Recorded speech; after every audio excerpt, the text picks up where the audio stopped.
नमस्कार, मैं ज्योति निषाद और आप देख रहे हैं इंडिया वॉइस। और वक्त हो चला है रिपोर्टर्स लाइव का, जहां हम बात करेंगे दिल्ली में बढ़ते प्रदूषण को लेकर एससी ने क्या सख्त निर्देश जारी किए हैं। क्या फिर जुड़ेगा भारत राहुल गांधी के संग? कौन सी बॉलीवुड एक्ट्रेस का वीडियो हुआ वायरल? और भी बहुत कुछ है खास। तो चलिए शुरू करते हैं रिपोर्टर्स लाइव का, जहां ग्राउंड जीरो से हमारे तमाम सहयोगी देंगे पल पल की खबर। मगर सबसे पहले बात करेंगे दिल्ली में बढ़ते प्रदूषण को लेकर सुप्रीम कोर्ट के सख्त निर्देश। खबर पर ज्यादा जानकारी दे रही हैं हमारी संवाददाता जूही सिंह। कई अन्य जगहों पर जो बढ़ता हुआ प्रदूषण है पूरे देश में खतरे का सबब बन गया है। इसको लेकर सुप्रीम कोर्ट ने दिल्ली सरकार, पंजाब सरकार को जमकर फटकार लगाई है, जिसमें उन्होंने कहा है कि इस पर जो है सख्त से सख्त कदम उठाया जाए। इसको कैसे कम करना है ये हम नहीं जानते, ये आपकी जिम्मेदारी है। इसके अलावा उन्होंने दिल्ली में भी ऑड इवन के जो लागू करने की बात आ रही है उसको महज एक दिखावा बताया। बता दें कि दिल्ली सरकार ने पंजाब सरकार को सख्त हिदायत देते हुए कहा है कि पराली जलाने जाए कि जो मामले सामने आते हैं इसको जल्द से जल्द कम किया जाए। साथ ही अगली तारीख जो है इसकी सुनवाई की 10 नवंबर तय की गई। आपको बता दें पंजाब, हरियाणा, दिल्ली से जो भी पराली जलाए जाने की जो खबरें सामने आती है उसको लेकर उन्होंने कहा है कि इसको तुरंत से तुरंत रोक दिया जाए, क्योंकि यह कोई राजनीतिक मुद्दा है नहीं, यह किसी के जान पर बना सकती है। इससे पोल्यूशन बढ़ रहा है और लोगों की जान को जो है वो खतरा बढ़ता ही जा रहा है। अदालत ने राजस्थान को वायु प्रदूषण को कम करने के लिए कदम उठाने का निर्देश दिया है। खासकर त्योहारों के दौरान इस पर ज्यादा ध्यान देने की बात कही है। सुप्रीम कोर्ट ने कहा है कि प्रदूषण का प्रबंधन करना हर किसी का कर्तव्य है। सुप्रीम कोर्ट ने कहा है कि पंजाब में जो है सड़कों के किनारे पराली जलाए जा रहे हैं, इसमें कमी कहाँ है। ऐसा लग रहा है कि जैसे एक राज्य दूसरे राज्य पर जो है अपना अपना दोष मढ़ रहे हैं। इसके अलावा दिल्ली में स्मॉग टावर को लेकर भी उन्होंने कहा है कि अगर इसमें कमी आ रही तो उसकी जल्द से जल्द मरम्मत की जाए, ताकि प्रदूषण को लेकर जो है सरकार वाजिब कदम उठाए और इसको कम किया जाए। कैमरामैन सुनदेव के साथ मैं जूही, इंडिया। राहुल गांधी फिर शुरू करेंगे भारत जोड़ो यात्रा। इस खबर पर ज्यादा जानकारी दे रहे हैं हमारी संवाददाता प्रियंका मिश्रा। 5 राज्यों में हो रहे विधानसभा चुनाव के साथ ही तमाम पार्टियों ने अपनी अपनी तैयारियां शुरू कर दी हैं और ऐसे में कांग्रेस भी लगातार 5 राज्यों के चुनाव में इस समय व्यस्त नजर आ रही है, जिसको लेकर इंडिया गठबंधन को लेकर तमाम नेताओं ने इस पर कटाक्ष भी साधा है कि कांग्रेस इस समय 5 राज्यों के चुनाव में व्यस्त है। लेकिन इसके साथ ही साथ आपको बता दें कि 5 राज्यों में विधानसभा चुनाव हो जाने के बाद कांग्रेस पार्टी की नई रणनीति कुछ ही समय में निकलकर सामने आने वाली है, जिसमें राहुल गांधी एक बार फिर से दिसंबर माह से भारत जोड़ो यात्रा की शुरुआत कर सकते। माना जा रहा है कि लोकसभा चुनाव की तैयारी के मद्देनजर इस यात्रा को प्रस्तावित किया गया है, जहां पर दिसंबर माह से शुरू होकर ये यात्रा फरवरी तक चलेगी, देश के अलग अलग हिस्सों में जाएगी। खबर ये भी निकलकर सामने आ रही है कि राहुल गांधी की पहली भारत जोड़ो यात्रा का पूरे देश में अलग अलग हिस्सों में अच्छा प्रभाव देखने को मिला है और तमाम लोग कांग्रेस पार्टी के साथ जुड़ते हुए नजर आ रहे हैं। कांग्रेस पार्टी और साथ ही साथ राहुल गांधी की पदयात्रा से प्रभावित होकर कांग्रेस का रुख कर रहे हैं। इसी सफलता को देखते हुए एक बार फिर से लोकसभा चुनाव से पहले लोकसभा चुनाव की तैयारियों को लेकर राहुल गांधी भारत जोड़ो यात्रा की शुरुआत कर सकते हैं। दिसंबर माह से ये यात्रा की शुरुआत होनी है, जो देश के अलग अलग हिस्सों में होती हुई फरवरी तक यात्रा चलेगी और पूरे देश में लोगों के साथ जुड़कर कांग्रेस के विचारों को लोगों तक पहुंचाने का काम करेगी। अब देखना यह है कि जनवरी से शुरू होकर फरवरी तक चलने वाली ये यात्रा क्या एक बार फिर से पूरे देश में कांग्रेस के साथ तमाम भारतवासियों को जोड़ने में कामयाब हो पाती है और राहुल की ये रणनीति के साथ ही साथ कांग्रेस की ये रणनीति एक बार फिर से लोकसभा चुनाव में कांग्रेस के लिए कोई कमाल कर पाती है या नहीं। कैमरा पर्सन संदीप के साथ मैं प्रियंका मिश्रा, के लिए। रुक करेंगे अगली खबर का, जहां बॉलीवुड एक्ट्रेस रश्मिका मंदाना का डीप फेक वीडियो वायरल हुआ। क्या है पूरा मामला, बता रहे हैं हमारे सहयोगी स्वीटी दीक्षित। सोशल मीडिया पे आजकल स्कैम बहुत ज्यादा हो रहे हैं और इसी को लेकर हर कोई चिंतित है। अब देखिए इसी के लाइमलाइट पे पुष्पा फिल्म की एक्ट्रेस रश्मिका मंदाना सुर्खियों में आई हुई है। क्यों? क्योंकि उनकी फोटो कट पेस्ट करके दूसरी लड़की की शक्ल पे पेस्ट कर दी गई है, जिसके बाद से लगातार आलोचना हो रही है। कई सवाल भी खड़े हो रहे हैं कि क्या सोशल मीडिया का दौर इतना ज्यादा आगे बढ़ गया है कि किसी की भी फोटो आराम से उठा के और किसी और की शक्ल पे पेस्ट कर दी जाती है। जो फोटो किसी लड़की की शक्ल पे पोस्ट की गई है वो काफी विवादित है और ऐसे में हर कोई आलोचना कर रहे हैं, कई सवाल भी खड़े हो रहे हैं। लगातार इसको लेकर कई ऐसे एक्ट्रेस है जो कि रश्मिका के साथ खड़े हैं और लगातार इसको निंदा के श्रेणी में रख रहे हैं। इसी के साथ आपको बता दें कि अमिताभ बच्चन ने भी कई सवाल उठाए हैं, कितने आसानी से आखिर ये सब हो रहा है, इसके पीछे ध्यान देने वाली बात है। और लगातार ये भी कहा जा रहा है कि इस पे ध्यान देते हुए कार्रवाई भी आगे करनी चाहिए। लेकिन रश्मिका का जो पोस्ट निकल के सामने आया है उसमें उन्होंने कहा है कि अच्छा हुआ ये अभी हुआ है मेरे साथ, अगर इससे पहले कई सालों पहले अगर होता तो शायद मैं सुसाइड कर लेती, क्योंकि ये काफी ज्यादा संवेदनशील है, इससे मेरे जो कैरेक्टर उस पर उंगली भी उठ रही है और अभी हुआ है, इसलिए मैं चाहती हूँ कि इसको। उत्तराखंड ग्लोबल इन्वेस्टर समिट को लेकर करोड़ों की एमओ हुई साइन।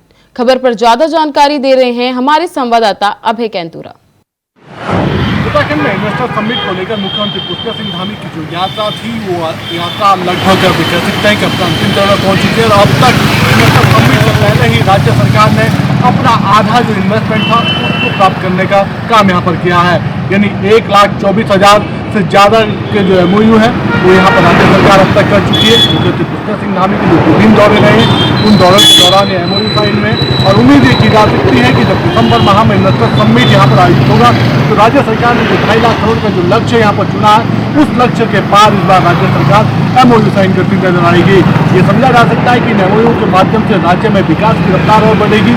जो राज्य के युवा बेरोजगार हैं उनको यहाँ पर रोजगार मिलेगा और ये रोजगार विभिन्न सेक्टर में मिलेगा, यानी उत्तराखंड राज्य का समुचित विकास होना तय है और राज्य सरकार ने इसीलिए इन्वेस्टर समिट का आयोजन यहाँ पर किया है। और ये समझा जा सकता है कि धामी सरकार लगातार राज्य के समुचित विकास के लिए काम कर रही है। अभय कैंतुरा, इंडिया वाइज। हजारीबाग में आईटी की टीम पहुंची, क्या है पूरा मामला बता रहे हैं हमारे संवाददाता प्रमोद खंडेवाल। हमीरपुर में हादसों का सिलसिला थम नहीं रहा है। आज सुबह सुबह एक ट्रक अनियंत्रित होकर सुमेरपुर थाना क्षेत्र का पूरा मामला है, जो एक दुकान पर जा घुसा और जो दुकान मालिक है उसका करीब 3 लाख का अनुमान लगाया जा रहा है नुकसान हुआ है। इसके बाद जो दुकान वाला पुलिस को सूचना देते हैं, पुलिस को सूचना देने के बाद पुलिस मौके पर जाती है और ट्रक को अपने कब्जे पर लेती है और जो ट्रक चालक था वो मौके से फरार हो जाता है। फरार होने के बाद पुलिस जांच करती है कि लेकिन ट्रक चालक नहीं मिलता है। इसके बाद जो ट्रक था उसको हाइड्रा द्वारा सुमेरपुर चौकी पर खड़ा किया जाता है। और मैं आपको बता दूं, इसकी जो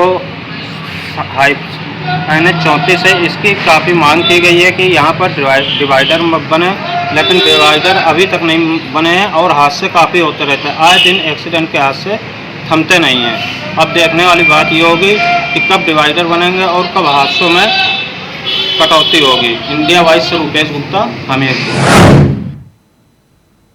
बढ़ते हैं अगली खबर की ओर, जहां दिल्ली के सुल्तानपुरी में पार्क में बैठे एक शख्स की हत्या कर दी गई। इस खबर पर ज्यादा जानकारी दे रहे हैं हमारे संवाददाता अजीत कुमार। बाहरी दिल्ली के सुल्तानपुरी इलाके में एक दिल दहला देने वाला मामला सामने आया है, जहां एक युवक की लाठी डंडों से पीटकर और उस पर चाकू से वार कर उसकी हत्या कर दी गई। दरअसल मिली जानकारी के अनुसार सोमवार देर रात को पुलिस को एक सूचना मिली जिसमें बताया गया कि पार्क में कुछ लड़ाई झगड़ा हुआ है। मिली जानकारी के अनुसार युवक पार्क में अपने कुछ साथियों के साथ बैठा हुआ था, तभी कुछ युवक आए और उस पर लाठी डंडों से हमला कर दिया। साथ ही युवक पर चाकू से भी वार करना शुरू कर दिया।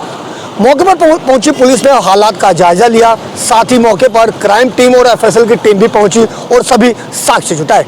इतना ही नहीं, मामले की संवेदनशीलता को देखते हुए इलाके के DCP भी मौके पर खुद मोर्चा संभालते हुए नजर आए। युवक को जब नजदीक के संजय गांधी अस्पताल में ले जाया गया तो वहां अस्पताल में डॉक्टरों ने उसे मृत घोषित कर दिया। मृतक की पहचान 32 वर्षीय विनोद के रूप में हुई है। फिलहाल परिजनों का रो रो कर बुरा हाल बना हुआ है। वहीं पुलिस ने इस संबंध में हत्या के तहत मामला दर्ज कर लिया है और पूरे तफ्तीश में जुट गई है। लेकिन अभी तक पूरी तरीके से यह साफ नहीं हो सका है कि जो हमलावर आए थे उन्होंने किन कारणों से युवक की हत्या को वारदात को अंजाम दिया है। फिलहाल पुलिस इस पूरे मामले की तफ्तीश में जुट गई है। लेकिन इस वारदात ने एक बार फिर से ये साफ कर दिया है कि राजधानी दिल्ली में ये मानो कि लोगों के दिल में अब दिल बचा ही नहीं है। फिलहाल देखना ये होगा कि पुलिस इस मामले में क्या तफ्तीश करती है और जांच में क्या सामने आता है। Ajit Kumar, India voice, Delhi. Mathura Vrindavan corridor मामले को लेकर हाईकोर्ट में लगातार सुनवाई हो रही है। इस खबर पर ज्यादा जानकारी दे रहे हैं हमारे संवाददाता मोहम्मद फारूक। विश्व प्रख्यात वृंदावन के ठाकुर श्री बांके बिहारी मंदिर में कॉरिडोर बनने को लेकर लगातार हाई कोर्ट इलाहाबाद की खंडपीठ चीफ जस्टिस प्रीतिंकर दिवाकर और न्यायमूर्ति आशुतोष श्रीवास्तव की खंडपीठ में सुनवाई लगातार चल रही है और कुछ लोगों का कहना है कि कॉरिडोर नहीं बनना चाहिए, लेकिन राज्य सरकार का कहना है कि कॉरिडोर की आवश्यकता बहुत जरूरी है। लाखों की भीड़ को देखते हुए श्रद्धालु यहाँ आते हैं और अपने आराध्य के दर्शन करते हैं, तो उसको लेकर उत्तर प्रदेश सरकार के मुखिया योगी आदित्यनाथ ने एक आदेश करे थे कि कॉरिडोर का प्रस्ताव बनाकर हाई कोर्ट में भी प्रस्तुत किया जाए। उसी को लेकर लगातार सुनवाई चल रही है। सेवायतों का कहना है कि अगर कॉरिडोर बनाया जाता है तो जो मंदिर के बराबर प्राचीन कुंज की गलियां हैं, वो गलियों का पौराणिक स्वरूप खत्म हो जाएगा और एकदम जो है अलग ही नजारा हो जाएगा। लेकिन को सुरक्षा की दृष्टि से श्रद्धालुओं की और अन्य दृष्टि से श्रद्धालुओं की व्यवस्था के लिए उत्तर प्रदेश सरकार कॉरिडोर बनाना चाहती है। इंडिया वॉइस के लिए मथुरा से मैं मोहम्मद। बढ़ते हैं अगली खबर की ओर, जहां संभल में दिल दहलाने वाला मामला सामने आया। क्या है पूरा मामला, बता रहे हैं हमारे संवाददाता सतीश सिंह। हम आपको बताते चले, एक कलयुग पत्नी ने अपने पति की पेट्रोल छिड़क कर आग लगा दी और उसे 90% जलने के बाद मौत हो गई है। आज कोर्ट के आदेश पर उसे आजीवन कारावास और 25,000 रुपये का जुर्माना लगा है। हम आपको बताते चले कि एक नन्ही नाम की लड़की की शादी एक गांव में होती है और होने के बाद धूम धड़ाके से बारात चढ़ी और चढ़ने के बाद विदा होकर घर आई और आने के बाद पत्नी ने अपना पति पसंद नहीं किया क्योंकि उसका रंग काला बताया जा रहा था। पत्नी गोरी थी, सुंदर थी, इसीलिए पत्नी ने घर में कलेश चालू कर दी और कलेश लगातार उनके घर में बढ़ती रही। उन्होंने नन्ही के एक बेटी भी को जन्म दिया और घर में लगातार तांडव मचता रहा। इसी को लेकर पत्नी आए दिन अपने पति को कहती थी कि जिस दिन मेरा मौका लग गया तुझे मैं तेल छिड़क कर आग लगा दूंगी। एक दिन पत्नी को मौका लगा और मौका लगने के बाद बताया जा रहा है, घर वालों का कहना है कि सभी लोग घर पर गेहूं काटने खेत पर गए थे।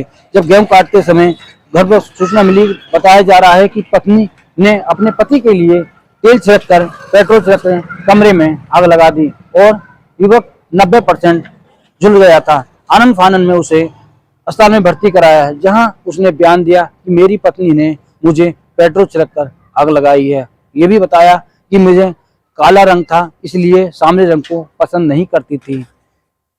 परिवार की तहरीर पर पुलिस ने मुकदमा दर्ज किया, 4 साल केस चला।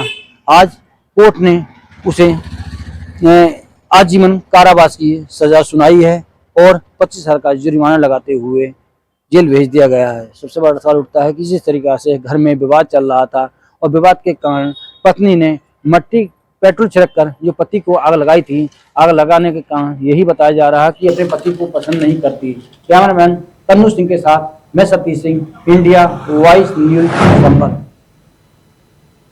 सीतापुर में रोडवेज कर्मचारियों ने धरना प्रदर्शन किया।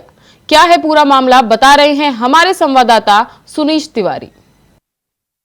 आज सीतापुर में रोडवेज कर्मचारियों ने अपनी मांगों को पूरा करने के लिए रोडवेज स्टैंड पर ही धरना दे दिया, जिसमें सभी रोडवेज कर्मचारियों ने शासन को सीतापुर प्रशासन के माध्यम से ज्ञापन सौंपा, जिसमें उन्होंने अपनी कई मांगों को रखा। आपको बता दें कि रोडवेज कर्मचारियों की जो सबसे पहली मांग है वह यह है कि निगम निदेशक मंडल से अनुमोदित एम्प्लॉयर कमेटी से स्वीकृत 10% महंगाई भत्ता दिया जाए। वहीं दूसरी तरफ उनकी जो दूसरी मांग है वह चालक परिचालकों एवं दैनिक वेतनभोगी कर्मचारियों को नियमित नियुक्ति प्रदान की जाए। वहीं तीसरी मांग कोविड के दौरान मृतक कार्मिकों सहित समस्त मृतक कर्मचारियों के आश्रितों को नियमित नियुक्ति प्रदान की जाए। चौथी मांग प्रदेश से बाहर के स्थान पर तैनात कर्मियों का भी मकान किराया भत्ता उचित दरों पर भुगतान किया जाए। ऐसी कई मांगों के साथ आज सीतापुर के रोडवेज कर्मचारियों ने सीतापुर एआरएम राकेश कुमार को ज्ञापन सौंपा। वहीं सबसे दिलचस्प बात यह है कि रोडवेज कर्मचारियों ने अपनी मांग को पूरा करवाने के लिए अपने ही कार्यस्थल पर धरना दिया है, जिससे कहीं ना कहीं शासन पर कर्मचारियों का अच्छा दबाव बनता दिख रहा है। वहीं दूसरी तरफ जहां योगी सरकार प्रत्येक विभाग की तरफ, चाहे वह शिक्षा विभाग हो, चाहे स्वास्थ्य विभाग हो, चाहे परिवहन विभाग, सभी के कर्मचारियों पर विशेष ध्यान दे रही है, लेकिन अब धरना दे रहे कर्मचारियों की इन मांगों को लेकर सरकार की तरफ से क्या प्रतिक्रिया होगी, यह देखने वाली बात दिलचस्प होगी। कैमरा पर्सन रामप्रकाश मिश्रा के साथ सुनील तिवारी, इंडिया वाच। दिल्ली के रघुवीर नगर में दबंगों के हौसले हुए बुलंद। खबर पर ज्यादा जानकारी दे रहे हैं हमारे संवाददाता अजीत कुमार। राजधानी दिल्ली में अपराध का ग्राफ लगातार बढ़ता जा रहा है, जहां बेखौफ बदमाश आए दिन हत्या और लूटपाट जैसी वारदात को अंजाम देकर फरार हो जाते हैं। ताजा मामला पश्चिमी दिल्ली के रघुवीर नगर इलाके से सामने आया है, जहां सोमवार देर शाम को दो लड़कों ने एक युवक की हत्या कर दी। बताया जा रहा है जो मृतक है उसकी पहचान दक्ष के रूप में हुई है। मिली जानकारी के अनुसार जो शख्स की जो हत्या की गई वो एक भीड़ भाड़ वाले इलाके में किया गया था। फिलहाल अभी आरोपियों की पहचान नहीं हो सकी है। पुलिस लगातार मामले की तफ्तीश में जुटी हुई है। वारदात के बाद मौके पर क्राइम टीम भी पहुंची और मौके से सभी साक्ष्य जुटाए। फिलहाल पुलिस हर एंगल से मामले की तफ्तीश में जुटी हुई है, क्योंकि अभी तक इस मामले में यह साफ नहीं हो सका है कि युवकों ने इस हत्या की वारदात को अंजाम क्यों दिया। फिलहाल पुलिस आसपास के तमाम सीसीटीवी फुटेज को खंगालकर मामले की तफ्तीश में जुट गई है। Ajit Kumar, India voice, Delhi. रुक करेंगे अगली खबर का, जहां आगरा में पुलिस और बदमाशों के बीच हुई मुठभेड़। इस खबर पर ज्यादा जानकारी दे रहे हैं हमारे संवाददाता Amir Qadri. Agra police commissioner doctor Pratinder Singh के इंस्ट्रक्शन पर आगरा के थाना एतमादपुर पुलिस को एक बड़ी सफलता हासिल हुई है। दरअसल 27 अक्टूबर की शाम को एसबीआई की मिनी शाखा ब्रांच के अंदर हथियारबंद 3 बदमाशों द्वारा कैश लूटने का प्रयास किया गया था, लेकिन वह असफल रहे थे, जिसके बाद में आगरा कमिश्नर के आदेश पर एक टीम को डिप्लॉयड किया गया था इन बदमाशों को गिरफ्तार करने के लिए। कल रात को चेकिंग के दौरान आगरा पुलिस और बदमाशों के बीच में फायरिंग हो जाती है। फायरिंग में पुलिस की जवाबी फायरिंग में बदमाशों को घायल कर उन्हें गिरफ्तार कर लिया जाता है, जिनको एतमादपुर पुलिस द्वारा हॉस्पिटल में एडमिट कराया जाता है। जिसके बाद में थाना एतमादपुर पुलिस पकड़े गए बदमाशों के कब्जे से 315 बोर के तमंचा, लाइव कारतूस को बरामद करती है। साथ ही डीसीपी सोनम कुमार की लीडरशिप में एसीपी सौरभ सिंह और इंस्पेक्टर एतमादपुर विजय विक्रम सिंह द्वारा यह कार्रवाई की गई है। आगरा से आमिर कादरी, इंडिया वॉइस। बढ़ते हैं अगली खबर की ओर, जहां हापुड़ में पुलिस ने गिरोह का किया पर्दाफाश। इस खबर पर ज्यादा जानकारी दे रहे हैं हमारे संवाददाता शक्ति ठाकुर। खबर यूपी के हापुड़ से है, जहां हापुड़ की गढ़मुक्तेश्वर कोतवाली पुलिस के हाथ बड़ी सफलता लगी है। आपको बता दें, गढ़मुक्तेश्वर कोतवाली पुलिस ने 2 अंतर्राज्यीय हथियार तस्करों को गिरफ्तार किया है। बताया जा रहा है बिलाल और अनस नाम के ये हथियार तस्कर मेरठ क्षेत्र के रहने वाले हैं और दिल्ली एनसीआर क्षेत्र में हथियारों की सप्लाई किया करते थे। इन 7 हथियार तस्करों के कब्जे से 10 पिस्टल, 1 रिवॉल्वर और 10 तमंचे बरामद किए गए हैं। बताया जा रहा है कि 32 बोर की रिवॉल्वर, 32 बोर की पिस्टल व 315 बोर के तमंचों की ये सप्लाई क्षेत्र में किया करते थे। बताया गया है कि 35,000 रुपये में ये पिस्टल को बेचा करते थे और 5 से 6,000 रुपये में तमंचों की ऑन डिमांड सप्लाई किया करते थे। ये लोग बिहार के मुंगेर से इन पिस्टलों को और अवैध हथियारों को, तमंचों को खरीद कर लाया करते थे और फिर क्षेत्र में ऑन डिमांड सप्लाई किया करते थे। फिलहाल गढ़मुक्तेश्वर कोतवाली पुलिस ने दोनों हथियार तस्करों को गिरफ्तार किया है और इनके कब्जे से हथियारों का जखीरा बरामद किया है।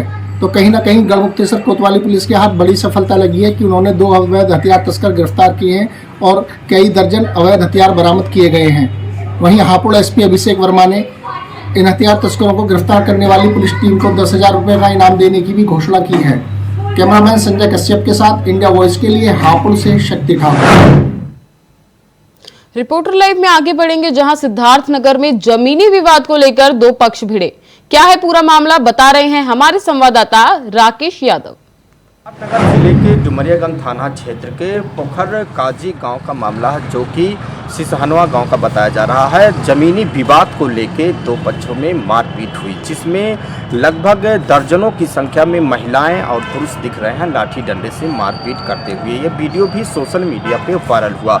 वायरल वीडियो को संज्ञान में लेकर पुलिस इस मामले में मुकदमा दर्ज करके लोगों को थाने बुलाई और वहाँ जो है पूछताछ की गई और उनके खिलाफ कार्रवाई की गई। बताया जा रहा है कि ये मामला ज़मीनी विवाद का था, जो कि सरकारी काम में व्यवधान उत्पन्न कर रहे थे। ये इंटरलॉकिंग का निर्माण चल रहा था, जिसमें ये विवाद हुआ और दोनों पक्षों में मारपीट हुई, जिसमें लाठी डंडे और पत्थर ईंट भी चले हैं, जिसको लेकर यह वीडियो सोशल मीडिया पे वायरल हुआ था। इस मामले को संज्ञान में लेके पुलिस ने कार्रवाई की है, मुकदमा दर्ज करके उनके खिलाफ कार्रवाई की है। मामला सिद्धार्थनगर जिले के डुमरियागंज का है।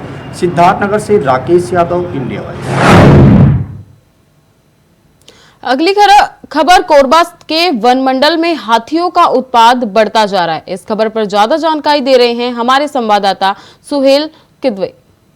कोरबा में लगातार हाथियों का आतंक बरकरार है। अभी ताजा मामला आया है पसान वन मंडल क्षेत्र के पास गांव हरदेव में। यहां पर हाथियों का दल पहुंचा, गांव में पहुंचा और वहां जब उनको धान की सुगंध पहुंची तो उसको खाने के लिए उन्होंने मकान को तोड़ डाला। मकान के टूटते हुए वहां पर सोए हुए जो ग्रामीण थे, किसान थे उस घर के, वो भाग खड़े हुए, लेकिन मवेशी बंधे थे इसलिए भाग नहीं सके। किसानों ने कैसे भी करके अपनी जान बचाई, मगर मूक जानवर मवेशी हाथी की चपेट में आ गए और 3 मवेशियों को हाथियों ने कुचल डाला और उसके अलावा काफी धान उस किसान की चट कर गए। ये मामला कोरबा में आज का नहीं है, बरसों से है। इसके लिए वन विभाग न जाने आज तक कितने प्रोग्राम बना चुकी है, कितने कार्यक्रम बना चुकी है। हाथी से ग्रामीणों के बचाव के लिए लाखों रुपए खर्च कर चुकी है। अधिकारी हमेशा यही बोलते हैं कि हम हमीरपुर में तेज रफ्तार का कहर देखने को मिला है। क्या है पूरा मामला, बता रहे हैं हमारे संवाददाता रुपेश गुप्ता।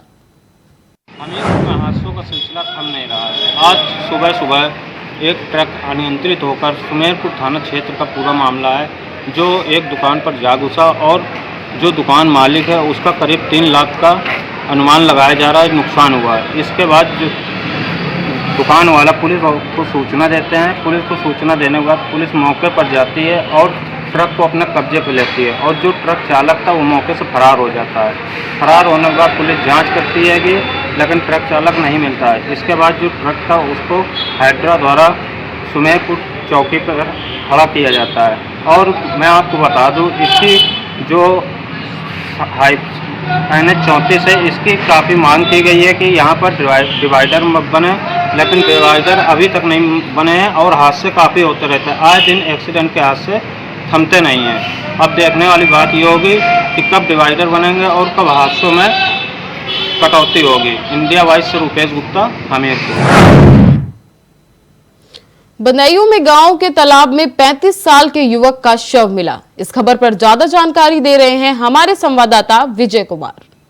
बदायूं जनपद के थाना जरीफ नगर के देवरा शेखपुर गांव में रहस्यमयी ढंग से लापता हुए एक 35 वर्षीय व्यक्ति का तालाब में शव मिलने से सनसनी फैल गई। वहीं शव मिलने की सूचना परिजनों को दी गई। इसके बाद सूचना पर पहुंची पुलिस ने शव को कब्जे में लेकर पोस्टमार्टम के लिए भेजा है। वहीं बताया जाता है कि वह व्यक्ति कल सुबह शौच के लिए घर से गया था और रहस्यमयी ढंग से लापता हो गया था। इसके बाद पुलिस ने शव का पंचनामा भरकर पोस्टमार्टम के लिए भेज दिया है और पीएम रिपोर्ट के आधार पर कार्रवाई करने की बात कर रही है। वहीं गांव में तरह तरह की चर्चाएं चल रही हैं। कोई कहता है कि आत्महत्या की गई है, तो कोई कह रहा है कि पैर फिसलने से, शौच के बाद पैर फिसलने से व्यक्ति की तालाब में डूबने से मौत हुई है।